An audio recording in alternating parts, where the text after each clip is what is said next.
Imagine you are 7 years old. You wake up because you are cold. The room is dark. The air smells like smoke, damp earth, yesterday's food. Younger children are sleeping nearby. One is coughing. Another is crying in their sleep. The adults are already awake because the day begins before the sun does. No one asks what you want for breakfast, what toy you want. No one asks what you dream of becoming when you grow up. They ask you only one thing. Can you help yet? That is terrifying. The most terrifying difference between us and almost everyone who lived before us.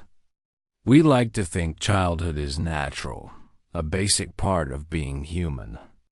A child should play, learn, make mistakes, dream, and grow up protected. Adults are supposed to stand between the child and the world.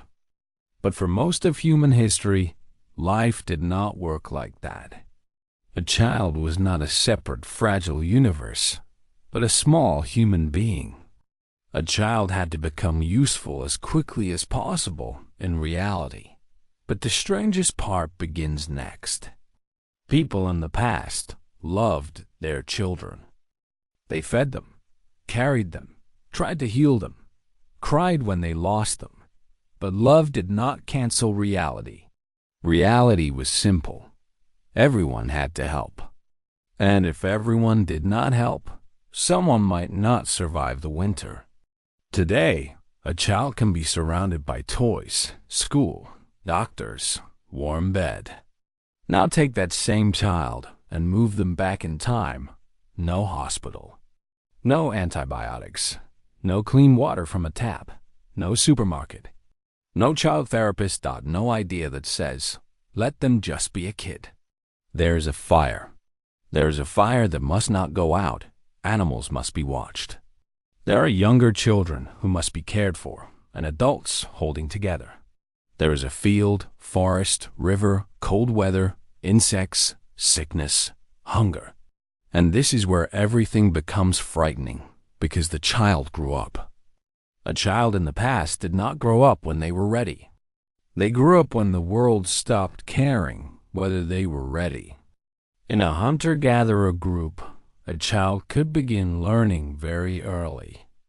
How to tell edible plants from poisonous ones. How to follow tracks. Carry water. Gather firewood. Watch over younger siblings. Remember dangerous places. They played, yes. Children have always played, but play was often training. A tiny bow was not just a toy.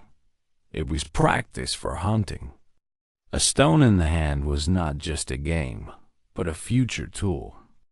Running, wrestling, hiding were ways for the body to learn survival. A child in the ancient world often played so they would not die. But that is only half the story. Then came farming and work. People grew food, built homes, stayed in one place, and stored grain. But for children, that did not always mean freedom. Sometimes more work. A field does not wait for you to grow up. Animals do not wait. Water does not wait. The harvest does not wait. Younger siblings do not wait. If you are big enough to hold the basket, you can carry. If you are big enough to walk behind the herd, you can herd. If you are big enough to understand an order, you can work. And people did not always call this cruelty. They called it life. Now imagine the worst. You are a child, but your hands are needed. Your body is already part of the family economy. Your hands are small. You cannot say, I am tired, because everyone is tired. Everyone is scared. You cannot say, I just want to play. Play ends when food runs out. The hardest part was not only the physical work.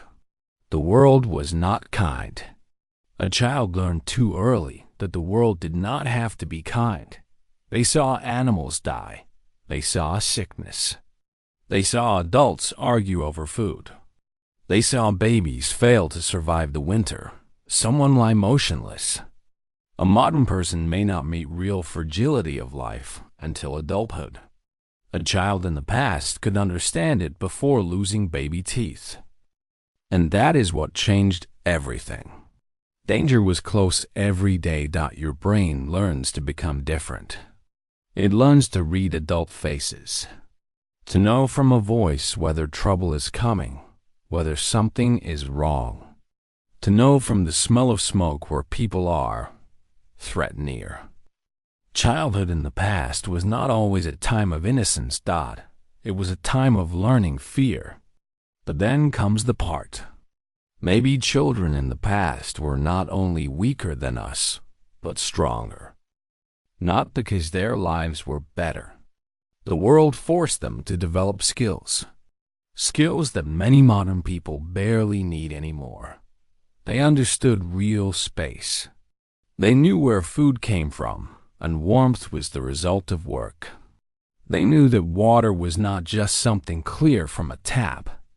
A modern child may know how to open 10 apps. We became protected. A child in the past might know which berries could kill their family. We became more protected, but moved further away from reality that keeps us alive.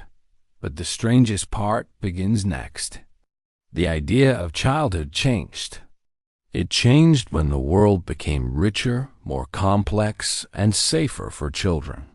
When families no longer needed every child to start working immediately, schools began.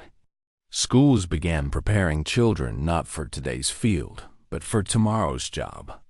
Medicine began saving children who once would have had almost no chance. A child is not a tiny adult. A child must be protected. A child is valuable right now, not when they start working, not when they become strong, not when they become useful, because they are human.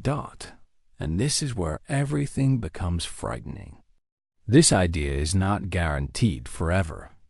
Protected childhood exists only where there is food, peace, medicine, time. When that world cracks, childhood becomes shorter again. Ancient history returns.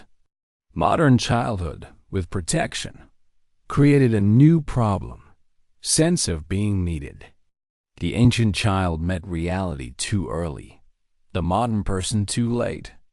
Time to be small. Time to make mistakes. Time to be strong. Not the wheel. Not cities. Not iron. But simply to be a child.